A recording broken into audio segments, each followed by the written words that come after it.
Friends, welcome back to my channel. ನಾನು ನಿಮ್ಮ ಪ್ರೀತಿಯ ದೀಪಿಕಾ ನವೀನ್. ಇವತ್ತು ಗುರುವಾರ ವರಮಹಾಲಕ್ಷ್ಮಿ ಹಬ್ಬದ ಪ್ರಿಪ್ರೇಷನ್ ನಡೀತಾ ಇದೆ ನಮ್ಮ ಮನೆಯಲ್ಲಿ. ಯಾವ ರೀತಿ ಇದೆ ಅಂತ ನಿಮಗೂ ಕೂಡ ಶೇರ್ ಮಾಡ್ಕೋತೀನಿ. ಹಾಗೆ ಯಾವ ರೀತಿ ಆಯಿತು ಅಂತಲೂ ಕೂಡ, ಏನೇನು ತಂದಿದ್ವಿ, ಏನೇನು ಮಾಡಿದ್ವಿ ಅಂತಲೂ ಕೂಡ ನಿಮಗೂ ಕೂಡ ಶೇರ್ ಮಾಡ್ತೀನಿ. ಹಾಗೆ ನಾವು ಶಾಪಿಂಗ್ ಮಾಡಿದ್ದೆಲ್ಲ ಯಾವುದನ್ನು ವೀಡಿಯೋಸ್ ಮಾಡೋಕ್ಕೆ ಹೋಗಲಿಲ್ಲ. ಯಾಕಪ್ಪ ಅಂದರೆ ಮೈಸೂರಲ್ಲಿ ತುಂಬಾ ಕ್ರೌಡ್ ಇತ್ತು. ಹಾಗಾಗಿ ಯಾವುದನ್ನು ಕೂಡ ನಾನು ವೀಡಿಯೋ ಮಾಡೋಕ್ಕಾಗಲಿಲ್ಲ. ಹಾಗಾಗಿ ಈಗ ನಾನು ಏನು ಮಾಡ್ತೀನಿ ಅನ್ನೋದನ್ನ ನಿಮ್ಮ ಕೂಡ ಶೇರ್ ಮಾಡ್ಕೋತೀನಿ. ದಯವಿಟ್ಟು ನನ್ನ ವಿಡಿಯೋ ಇಷ್ಟ ಆಗಿದ್ದಲ್ಲಿ ಲೈಕ್ ಆ್ಯಂಡ್ ಕಮೆಂಟ್ ಸಬ್ಸ್ಕ್ರೈಬ್ ಮಾಡಿ ಅಂತ ಕೇಳ್ಕೊತೀನಿ. ನನ್ನ ಫ್ರೆಂಡ್ಸ್ ಆ್ಯಂಡ್ ಫ್ಯಾಮಿಲಿಗೆ ಶೇರ್ ಮಾಡಿ ಅಂತ ಕೇಳ್ಕೊತೀನಿ. ಬನ್ನಿ ನೋಡ್ಕೊಂಡು ಬರೋಣ ಏನೇನು ಮಾಡ್ತೀನಿ ಅನ್ನೋದನ್ನ ನಿಮ್ಮ ಕೂಡ ಶೇರ್ ಮಾಡ್ತೀನಿ. ದೇವ್ರ ಸಾಮಾನುಗಳನ್ನೆಲ್ಲ ತೊಳೆದಿಟ್ಟಿದ್ದೀನಿ.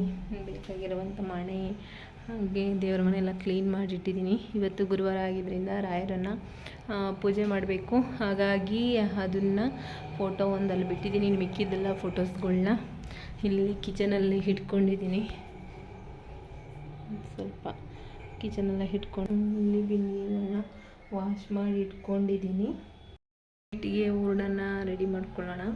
ಹಾಗಾಗಿ ಈಗ ಬೇಳೆ ಮತ್ತು ಕಡಲೆಬೇಳೆನ ಬೇಯಿಸ್ಕೊತಾ ಇದ್ದೀನಿ. ನಮ್ಮ ಮನೇಲಿ ಯಾರೂ ಸ್ವೀಟ್ ತಿನ್ನಲ್ಲ, ಹಾಗಾಗಿ ದೇವ್ರಿಗೆ ಮಾತ್ರ ಅಂತ ಮಾಡಿರೋದು. ಹಾಗಾಗಿ ನಾನು 1 ಲೋಟದಲ್ಲಿ ಕಡಲೆಬೇಳೆ ತಗೊಂಡಿದ್ದೀನಿ. ಇನ್ನು ಅದೇ ಅಳತೆ ಲೋಟದಲ್ಲಿ 2 ಲೋಟ ಬೇಳೆ ತಗೊಂಡಿದ್ದೀನಿ. ಕಡಲೆಬೇಳೆ 1 ಲೋಟ, 2 ಲೋಟ ಕಡಲೆ ಬೇಳೆಕಾಳನ್ನ ತಗೊಂಡಿದ್ದೀನಿ. ಎರಡನ್ನೂ ಮಿಕ್ಸ್ ಮಾಡಿ ಮಾಡೋದು. ಅದಕ್ಕೆ ತಕ್ಕಷ್ಟು ನೀರನ್ನ ಹಾಕ್ಕೊಂಡು ಬೇಯಿಸ್ಕೊಂಡೆ ಕಡಲೆಬೇಳೆ ಮತ್ತು ಬೇಳೆನ. ನಾವು ಇಲ್ಲಿರೋದ್ರಿಂದ ನಮಗೆ ಗ್ರೈಂಡರ್ ಏನೂ ಇಲ್ಲ. ಹಾಗಾಗಿ ನಾವು ಒರಳುಕಲ್ಲಲ್ಲೇನೂ ರುಬ್ಬೋದಿಲ್ಲ, ಮಿಕ್ಸಿಲೇ ಕೂಡ ರುಬ್ಕೊಳ್ಳೋದು ಒಬ್ಬಟ್ಟನ್ನು, ಹಿಟ್ಟನ್ನು. ಹಾಗಾಗಿ ನಾವು ಗ್ರೈಂಡ್ ಮಾಡ್ಕೊಳ್ಳೋದು. ನಮ್ಮಮ್ಮ ಬಸ್ ಸ್ಟ್ಯಾಂಡಲ್ಲಿ ಬಂದಿದ್ದೀನಿ ಅಂತ ಹೇಳಿದ್ರು. ಹಾಗಾಗಿ ನಾನು ಬೇಗನೆ ಅದನ್ನ ಬೇಯಿಸಿಟ್ಟು ಅದನ್ನು ಬಸಿತಾ ಇದ್ದೀನಿ. ಅಂದರೆ ಬೇಳೆ ಬೆಂದಿರುತ್ತಲ್ಲ, ಅದರಿಂದ ರಸನ ಬಸಿಟ್ಕೊಂಡು ಅದನ್ನು ಸಾಂಬಾರು ಮಾಡಿದ್ರೆ ತುಂಬಾ ಚೆನ್ನಾಗಿರುತ್ತೆ ಸಾಂಬಾರು. ಹಾಗಾಗಿ ಅದನ್ನು ಬಸಿಟ್ಕೊಳ್ಳೋದು. ನಾನು ಹೊತ್ತಿನಂತೆ ಎದ್ದು ದೇವರಿಗೆ ನೈವೇದ್ಯಕ್ಕೆ ಏನೂ ಇಡೋಕ್ಕಾಗಲ್ಲ ಅಲ್ವಾ. ಹಾಗಾಗಿ ಹೂರಣನ ಪ್ರಿಪೇರ್ ಮಾಡಿ ಇಟ್ಕೊಂಡ್ರೆ, ಅಂದರೆ ಒಬ್ಬಟ್ಟು ಹಿಟ್ಟನ್ನ ಪ್ರಿಪೇರ್ ಮಾಡಿ ಇಟ್ಕೊಂಡ್ರೆ ಹಿಟ್ಟನ್ನ ಇಟ್ಟು ಪೂಜೆ ಮಾಡಿ ಆಮೇಲೆ ಸಾಯಂಕಾಲ ಪೂಜೆ ಅಷ್ಟರೊಳಗೆ ನಾವು ಒಬ್ಬಟ್ಟನ್ನು ಇಡ್ಬೋದು. ಹಾಗಾಗಿ ನಾನು ಅದು ಆಮೇಲೆ ಲಕ್ಷ್ಮಿಗೆ ತುಂಬಾ ಪ್ರಿಯವಾದದ್ದು ಅಂದರೆ ಒಬ್ಬಟ್ಟು. ಹಾಗೆ ಅದನ್ನು ಪ್ರಿಪೇರ್ ಮಾಡ್ಕೊತಾ ಇದ್ದೀನಿ. ಬೆಂದೈತಾ ಇಲ್ವಾ ಅಂತ ಚೆಕ್ ಮಾಡ್ಕೊತಾ ಇದ್ದೀನಿ. ನೀವು ನೋಡ್ತಾ ಇರ್ಬೋದು. ಹಾಗೆಯೇ ನನಗೆ ನನ್ನ ಮಗಳು ಬೇರೆ ಮಲಗಿದ್ಲು. ನಮ್ಮಮ್ಮ ಬಂದಿದ್ದೀನಿ, ಬಸ್ ಸ್ಟ್ಯಾಂಡ್ಗೆ ಬನ್ನಿ ಅಂತ ಹೇಳಿದ್ರು. ಹಾಗಾಗಿ ಹೋಗ್ಬೇಕಾಗಿ ಬಂತು. ಹಾಗಾಗಿ ಎಲ್ಲನೂ ಮುಚ್ಚಿಟ್ಬಿಟ್ಟು ಹಾಗೆ ಹೊರಟೆ. ಅಲ್ಲಿಂದ ಬಂದ ನಂತರ ಬೆಲ್ಲನ ಇಲ್ಲಿ ನಮ್ಮ ಕಡೆ ಮಂಡ್ಯ ಸೈಡ್ ಸಿಗೋಂಥ ಬೆಲ್ಲ ಸಿಗೋದಿಲ್ಲ. ಇಲ್ಲಿ ಯಾವಾಗ್ಲೂ ಉಂಡೆ ಬೆಲ್ಲ ಸಿಗುತ್ತೆ. ಅದನ್ನು ಕುಟ್ನದಲ್ಲಿ ಕೆಚ್ಕೊಂಡು ಅದಕ್ಕೆ ಒಂದೇ ಒಂದು ಡ್ರಾಪ್ಸಷ್ಟು ನೀರನ್ನ ಹಾಕ್ಕೊಂಡು ಅದನ್ನು ಬೇಯಿಸ್ಕೋಬೇಕು.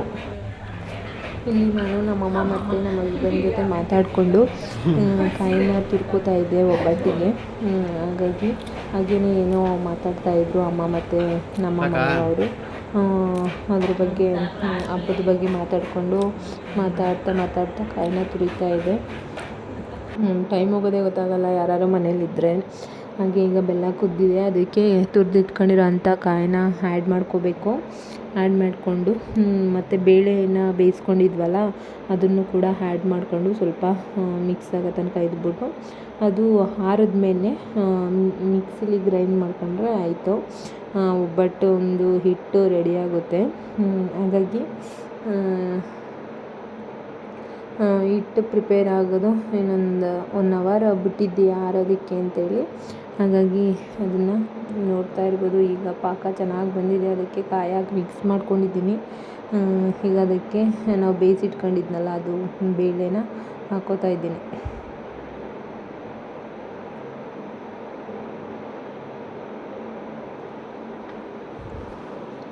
ಹಬ್ಬ ಅಂದರೆ ಒಂದು ವಾರದಿಂದನೂ ಕೂಡ ಎಷ್ಟು ಹಬ್ಬ ಅಂತೇಳಿ ಕೆಲಸ ಅಂತ ಇದು ಮಾಡ್ತಿದ್ವಿ. ತೊಳೆಯೋದಿರ್ಬೋದು, ಬೆಳಗೋದಿರ್ಬೋದು, ವಾಶ್ ಮಾಡೋದಾಗಿರ್ಬೋದು ಎಲ್ಲ ಮನೆಯೆಲ್ಲ ನೀಟಾಗಿರಬೇಕು ಅಂತ ಅನ್ಕೋತೀವಿ. ಅದೇ ರೀತಿ ಈಗ ಎಲ್ಲನೂ ಮಾಡಿದ್ವಿ. ಈಗ ಹಬ್ಬ ಬಂದೇ ಬಿಡ್ತು. ಎಷ್ಟು ಬೇಗ ಬಂತು ವರಮಹಾಲಕ್ಷ್ಮಿ ಹಬ್ಬ ಅನ್ನೋದೇ ಗೊತ್ತಾಗಲಿಲ್ಲ. ನನಗಂತೂ ತುಂಬಾ ಇಷ್ಟ ಈ ಹಬ್ಬ ಅಂದರೆ. ತಿಂಗಳೆಲ್ಲ ಜಾಗರಣೆ ಮಾಡ್ತೀವಲ್ಲ, ಆ ರೀತಿ ತಿಂಗಳೆಲ್ಲ ಹಬ್ಬ ಅನ್ನೋದೇ ಆಗಿರುತ್ತೆ ಈ ಹಬ್ಬ ಅಂದರೆ. ಹಾಗಾಗಿ ನನಗಂತೂ ತುಂಬಾ ಇಷ್ಟ. ಇದಾದಮೇಲೆ ಮಾರ್ನಿಂಗ್ ಪ್ರಿಪ್ರೇಷನ್ನು, ಸ್ಯಾರಿ ಯಾವ ರೀತಿ ಉಡ್ಸಿದ್ವಿ, ಯಾವ ರೀತಿ ಆಯಿತು ಅನ್ನೋದ್ರ ಬಗ್ಗೆ ಎಲ್ಲನೂ ಕೂಡ ಶೇರ್ ಮಾಡಿ. ಈಗ ಹೂರಣ ರೆಡಿ ಇದೆ. Thank you for watching. ಹೀಗೆ ನನಗೆ ಸಪೋರ್ಟ್ ಮಾಡ್ತಾಯಿರಿ.